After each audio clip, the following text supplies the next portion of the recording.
Hello বন্ধুরা, এই শীতের বর্ষা বাদল দিনে, শীতের বর্ষার দিন গরম গরম চপ, আবার গরম গরম যে সে চপ না, ফুলকপির চপ খেতে খুব দারুণ, খুব টেস্টি, একদম কুড়কুড়ে ক্রিপসি ফুলকপির চপ। দেখো, আমার একার জন্য আমি ফুলকপিটা নিয়ে নিয়েছি।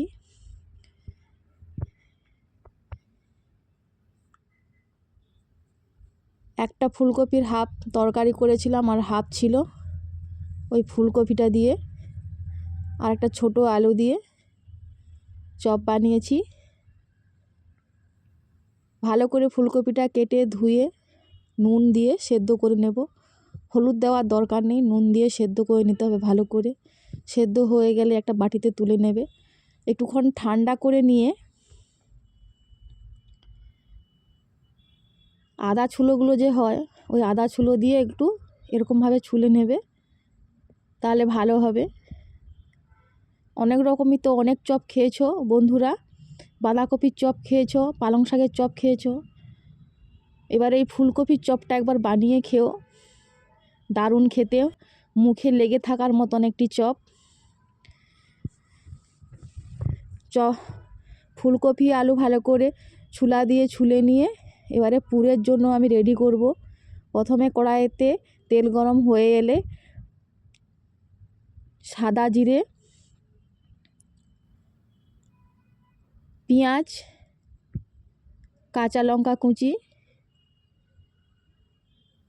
হাফ টমেটো কুচি আর রসুন কুচি দিয়ে ভালো করে একটু কষিয়ে তার মধ্যে গুঁড়ো মশলা অ্যাড করব, জিরের গুঁড়ো, লঙ্কার গুঁড়ো আর হলুদ গুঁড়ো দিয়ে ভালো করে অ্যাড করে ওই ফুলকপি আর আলুটা যেটা ছুলে রেখেছিলাম ওটা দিয়ে দেব। দিয়ে ভালো করে কষিয়ে তাতে সামান্য পরিমাণ কাসুরি মেথি দিয়ে ভালো করে একটু কষিয়ে ভালো করে নাড়াচাড়া করে একটু নুন, একটু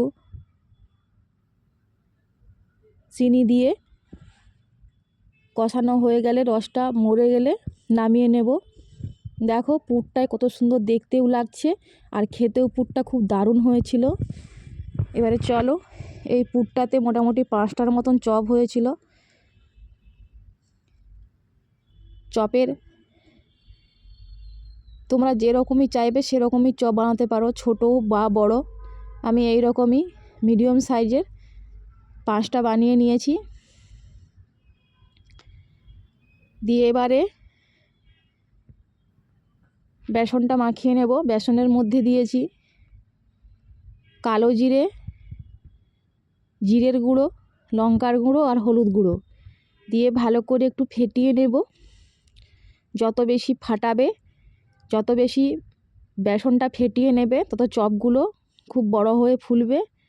আর দিয়েছিলাম সামান্য পরিমাণে খাবার সোঁটা বা না থাকলে তাহলে চালের গুঁড়ো দিতে পারো, তাহলে চপগুলো বেশ কুড়কুড়ে হয়। এরপর দেখো বন্ধুরা, আমি এরকমই একটা ছোট প্লাস্টিক নিয়ে নিয়েছি। প্লাস্টিকের সাহায্যে এরকমই দিয়ে 5টা এরকম করে চেপে চেপে গোল বানিয়ে নেব,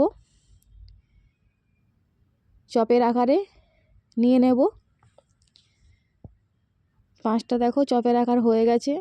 এরপর একটা কড়াইতে একটু তেল দিয়ে, তেলটা ভালো করে গরম হয়ে এলে চপগুলো একটা একটা করে ভেজে নেব।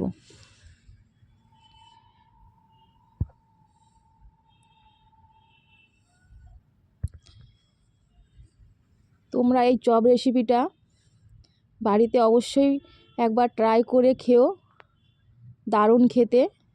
আর রেসিপিটা তোমাদের যদি ভালো লাগে একটু লাইক কমেন্ট শেয়ার করবে।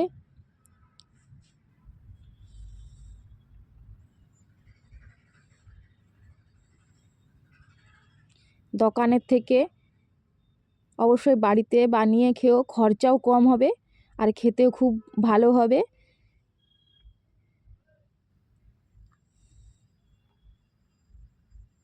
আমি তো এইভাবেই যখন খেতে মনে হয় তখন এইভাবে আমি বাড়িতে বানিয়েই খাই যে কোনো।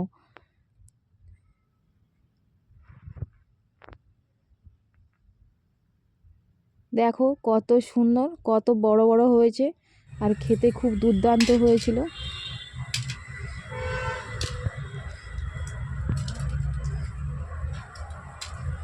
দেখো পুরো দোকানের থেকেও চপগুলো আমার বেশ বড় বড় হয়েছে আর একদম কুড়কুড়ে হয়েছে, আওয়াজ হচ্ছে শোনো। এরপর চলো একটা ভেঙে দেখাচ্ছি, একদম পুড়ে ঠাসা চপ। দেখো কত সুন্দর হয়েছে।